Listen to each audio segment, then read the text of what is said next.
Buenas noches y bienvenidos a Ciberseguridad para Humanos. Soy Ringer y hoy nos vamos a salir un poco del tema central de siempre. No hablaremos de Personal Electronic Devices, SIEMs, ni malware, ni nada parecido. Este episodio es una reedición del episodio original.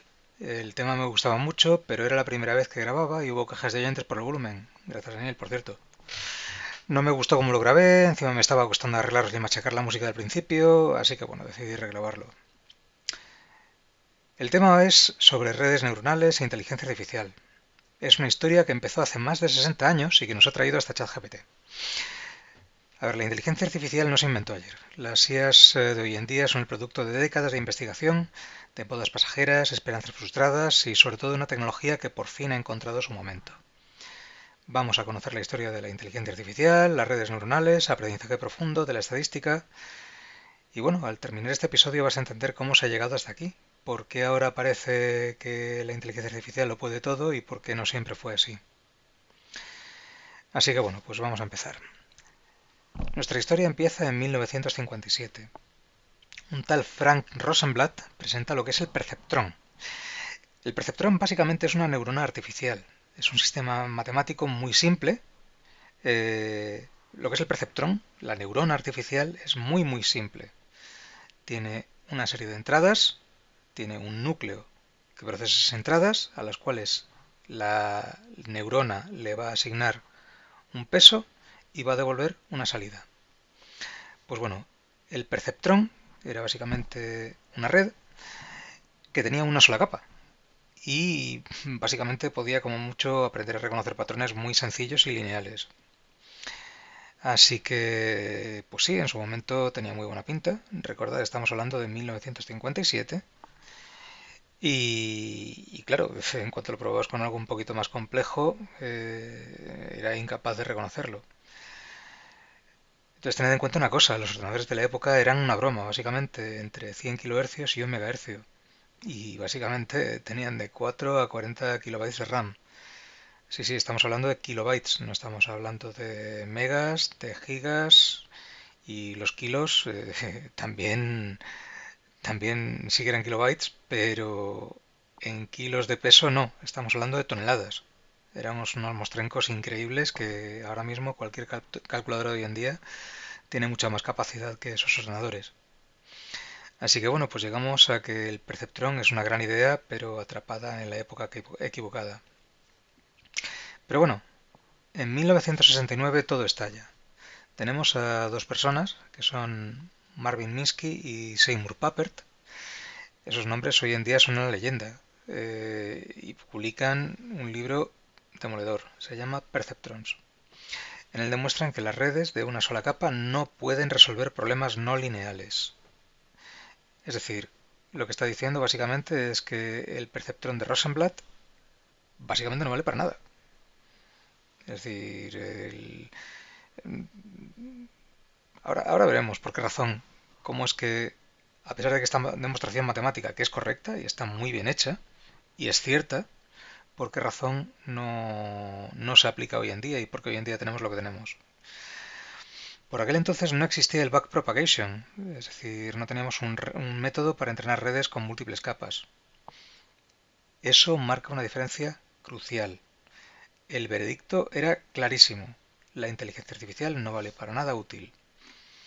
Así, en ese momento, apareció lo que se conoce como la primera edad oscura de la inteligencia artificial, el Winter de la IA.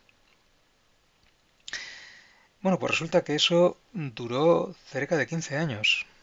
Recordad otra vez, el libro, el Perceptron, se lo publica en el 69. Durante 15 años, el mundo académico abandonó las redes neuronales. Estaban prácticamente en un callejón sin salida y no se sabía qué hacer con ellas, porque no tenían ningún tipo de utilidad, debido a que ese libro tuvo muchísimo impacto. La investigación se volcó en otros enfoques: lógica simbólica, programación experta, aprendizaje automático clásico con estadística pura.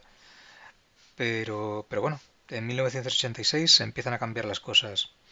Se redescubre y se generaliza el algoritmo backpropagation, del que habíamos hablado antes.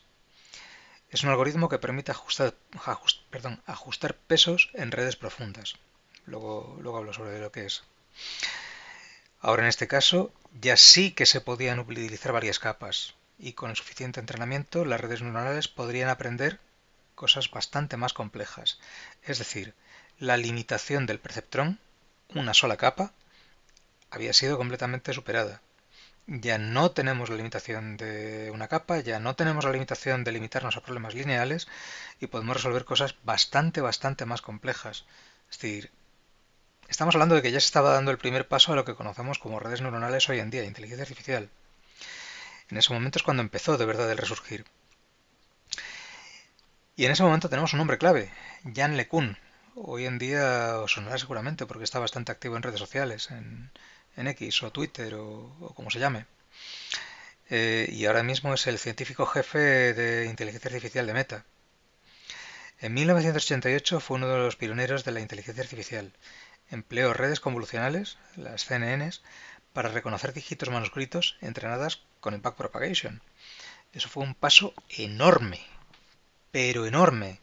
Es decir, hay un vídeo por ahí en YouTube, si buscáis Jan LeCun CNN bueno, o reconocimiento de dígitos, aparece un vídeo de cuando lo hizo y era una cosa impensable para la época. Una serie de fotos en una pantalla de ordenador de los de la época, en los que empieza a reconocer que hay escrito. Manuscrito, perdón. Así que bueno, pues era un paso enorme, pero aún era insuficiente. Así que llegamos a la segunda edad oscura. Eso ocurre en la época de los 90. Recordad, Jan LeCun presentó esto en 1988. Los ordenadores de los años 90 todavía eran flojos. Las redes eran pequeñas, entrenar un modelo útil llevaba días y no siempre funcionaba. Tened en cuenta que se estaban utilizando ordenadores casi de juguete. Ya empezaron los ordenadores modernos, pero estamos hablando de 286, 486 como mucho.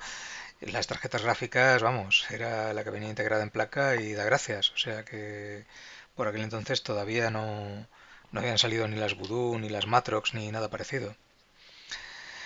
Así que bueno, pues de nuevo la industria dio un giro de timón y se apostaron por otros métodos. Las SVMs, las Support Vector Machines, algoritmos genéticos, optimización por programación lineal, todos eran muy eficientes y todos no necesitaban redes profundas.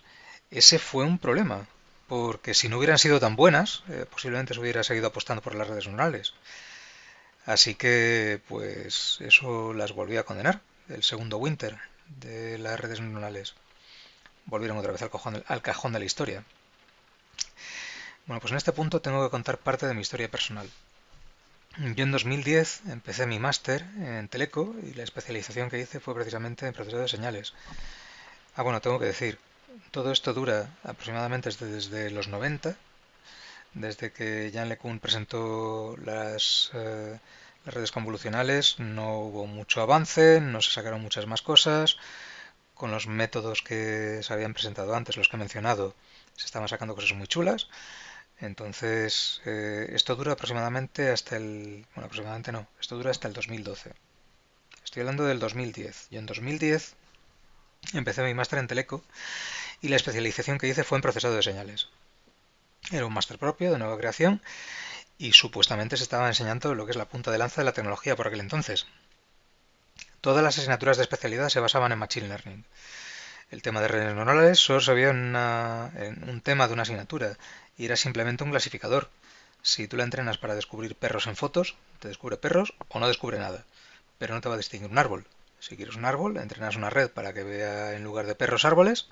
De todas las fotos que la red ha descartado que no son perros, la pasas por el clasificador de árboles y te dice las que son árboles.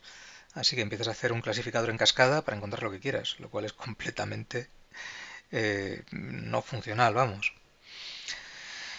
Pues bueno, yo leí mi tesis de máster en septiembre de 2012 y fue curiosamente unos cuantos meses antes del siguiente hito. Luego más adelante seguiré con la historia, esto todavía no ha terminado aquí. Recordad, defiendo mi tesis en septiembre de 2012,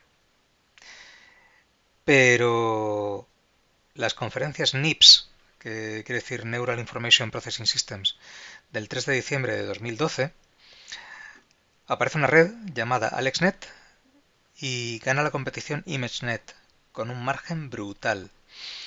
Se entrena con más de 1 millón de imágenes y es capaz de distinguir entre 1000 categorías distintas. Consigue un error del 15,3% de identificar las imágenes correctamente. El siguiente clasificado tuvo un error mayor del 26%. Es decir, un margen brutal con el segundo clasificado. Los que estaban detrás eran tres nombres que también son bastante interesantes. Eh, a ver, esto es complicado de pronunciar. Alex Krzyzewski, Ilya Sutskever y Geoffrey Hinton. Krzyzewski se alejó del mundo mediático y de la inteligencia artificial. Sutskever ahora mismo está en boga porque es uno de los fundadores de OpenAI y es padre de ChatGPT. Y Hinton ya lo conocemos, aunque no lo sabíamos. Fue uno de los que desarrolló el backpropagation en 1986. Bueno, a ver, en realidad recuperó el backpropagation. Aplicó el algoritmo para las computadoras de la época. El algoritmo se conocía desde muchísimo antes. Bueno, muchísimo no, pero mucho antes. Lo que pasa es que era utópico aplicarlo a las computadoras antiguas, así que se metió en el cajón y se olvidó de él. Este hombre, junto con unos cuantos más, lo recuperó. Pues bueno, Hinton trabajó en Google Brain, y ahora está dando charlas sobre los peligros de la inteligencia artificial. Curiosamente, yo tengo un libro suyo que ha publicado junto con Joshua Bengio, que es otro nombre muy interesante en esta industria. Pues bueno, estos investigadores, los que he mencionado antes, Krzyzewski, Sutskever y Hinton, entrenaron su modelo con dos gráficas NVIDIA GTX 580. Atención, 580. Aplicaron el modelo que era de juguete, básicamente. Eran 8 capas de red convolucional, 5 convolucionales y 3 fully connected. Pero fue suficiente, porque ese día el mundo cambió. Las redes profundas por fin demostraron lo que podían hacer y sí, sí, ahora tenían músculo. Y tenía músculo más que de sobra, ahora veremos. Ese día todo explotó. El reconocimiento facial, traductores automáticos, generadores de imágenes, coches autónomos. Empezaron a aparecer aplicaciones de la inteligencia artificial por todas partes. Todo el mundo era capaz de hacer cosas con inteligencia artificial. Cada día más. Bueno, por supuesto, esto es un proceso. Es decir, esta gente enseñó el camino y luego empezaron a aparecer aplicaciones. Pero tened en cuenta que por aquel entonces esas tarjetas gráficas eran básicamente cohetes para lo que estaba en el mercado. Así que bueno, pues las redes neuronales empezaron a comerse el mundo, aparecieron nuevos conceptos, redes recurrentes, convolucionales más profundas, transfer learning y al final llegaron los transformers, que son la base de los LLMs, de los cuales hablaremos ahora mismo. Los transformers son un tipo de red que entendía el lenguaje como una secuencia con contexto. Fue como darle a la inteligencia artificial la capacidad de comprender. Ahora explicaremos por qué. Pero bueno, antes voy a contar la segunda parte de mi historia.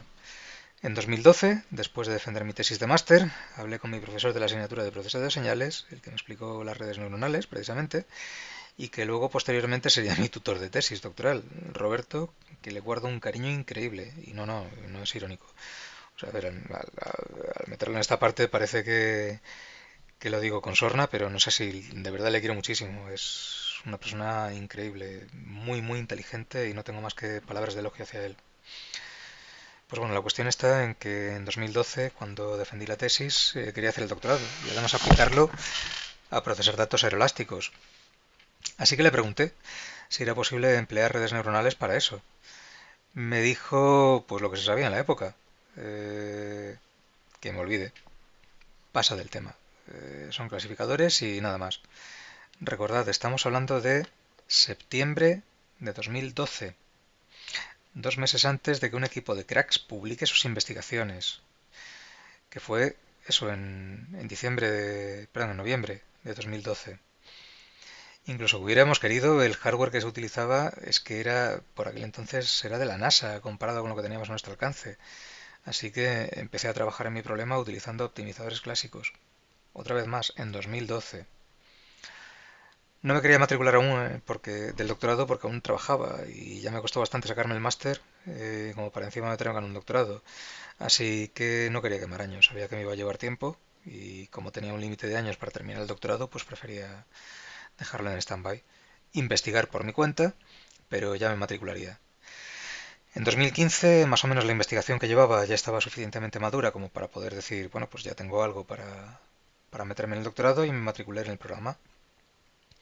Y pues sí, seguía con lo que estaba haciendo y después de haber obtenido resultados satisfactorios en el 2019 y ya preparando la tesis, un día que charreando con MATLAB veo que hay un módulo de redes neuronales que se puede aplicar a mi problema, que es obtener parámetros de señales. Así que le pregunto a Roberto, recordándole nuestra conversación de 2012, y me dice, ah, pues es verdad, pero es que el mundo ha cambiado mucho en estos años. Yo la verdad es que ni siquiera sabía de lo que me estaba hablando, porque es que no estaba metido en el mundillo. Por lo menos no en el mundillo de las redes neuronales, claro. Entonces me dice, mira, vas a entrenar unas redes y lo vas a meter en la tesis. Pues bueno, la verdad es que por aquel entonces tuve sentimientos encontrados. Por un lado entusiasmo, porque podía emplear un método nuevo, que además se me ocurrió muchos años antes, pero que claro, por aquel entonces era inviable. Entonces era como decir, joder, macho, lo he pensado de puta madre, pero no tenía forma de sacarlo. Pero luego por otro lado de cabreo, porque es que ya estaba redactando la tesis, meter eso es que trabajando a jornada completa era para pegarme un tiro. Tenía que empezar básicamente de nuevo. Pero bueno, hice de tripas corazón, me interesaba el tema, me gustaba y dije, bueno, pues venga, vamos a ello. Así que bueno, pues lo hice y me alegro mucho. Y fue una decisión extraordinaria, tanto la de mi tutor por sugerírmelo como por haber aceptado yo. Bueno, a ver, para cualquiera que haya hecho un doctorado, entiéndanse las comillas en sugerírmelo y haber aceptado yo.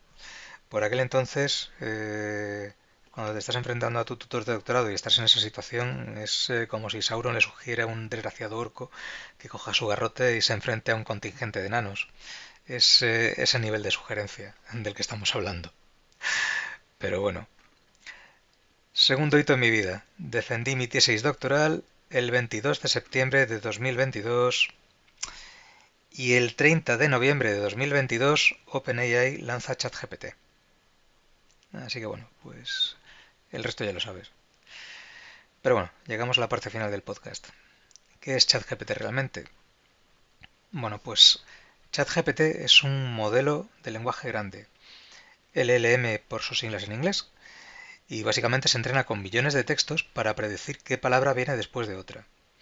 Pero con una diferencia crucial, utiliza la arquitectura Transformer. Entonces vamos a ver eso qué significa. Significa que puede tener memoria, que puede poner atención a cada palabra del contexto y que puede generar textos coherentes, y que puede adaptar su estilo, tono e incluso parecer una persona. Pero sigue siendo estadística, mucha estadística. Y sí, sí que parece magia y todo lo que tú quieras, pero es estadística. Os voy a explicar cómo funciona a grandes rasgos, muy por encima, y vais a haceros una idea. Muy por encima. Estoy simplificando esto muchísimo, pero bueno, para que os hagáis una idea os va a llegar. Una red neuronal, como ya he explicado antes, es un conjunto de neuronas que están interconectadas entre sí, igual que una neurona cerebral, o una red cerebral, digamos, más bien.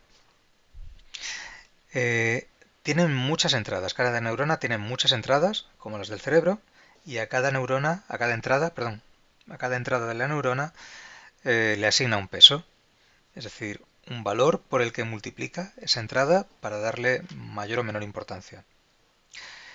La neurona, el núcleo de la neurona, procesa todas las entradas que ha recibido y devuelve una salida. Esto es lo que hace una neurona normal y también es lo que hace una neurona artificial, sintética. Es un ente matemático, no lo olvidemos. Entonces es una función matemática a la que yo le meto distintos valores de entrada, los procesa con la función matemática de este ente matemático que hemos llamado neurona y devuelve una salida. Esta salida la repartirá a varias neuronas, que harán lo propio y así sucesivamente.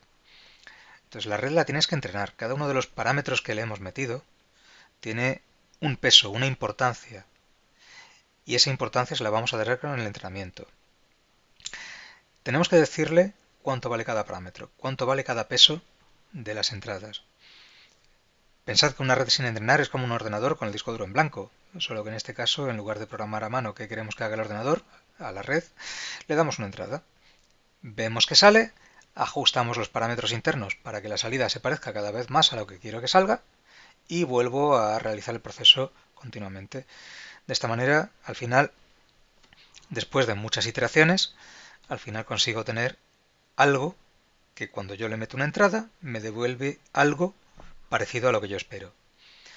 Entonces, el símil del ordenador aquí ya no aplica, es decir, no entrenamos ordenadores o no programamos ordenadores metiendo valores aleatorios en el disco duro y ajustando hasta que saque un sistema operativo parecido a Windows.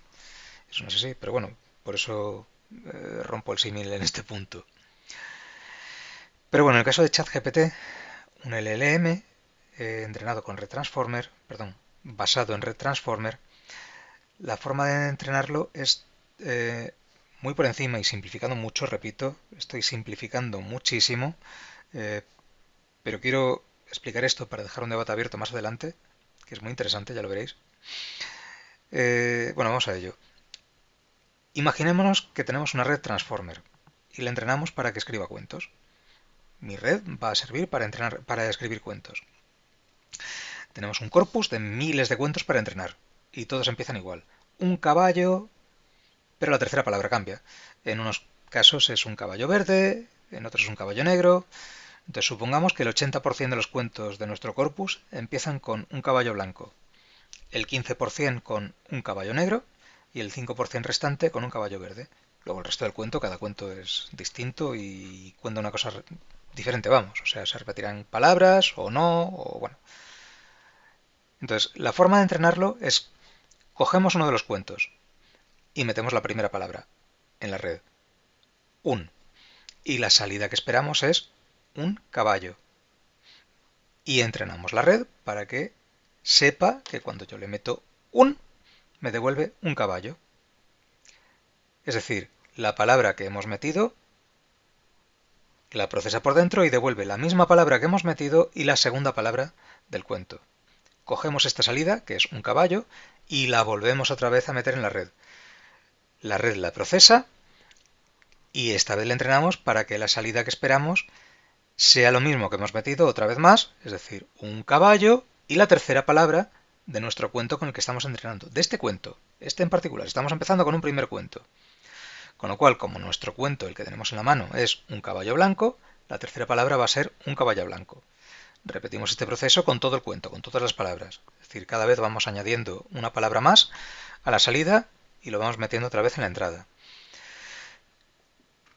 Cuando termino con este libro, empiezo otra vez el proceso con la misma red, ya entrenada, con el primer cuento, pero en este caso cojo un segundo cuento, hago otra vez lo mismo con el segundo cuento, y así con todo mi corpus, con todos mis cuentos.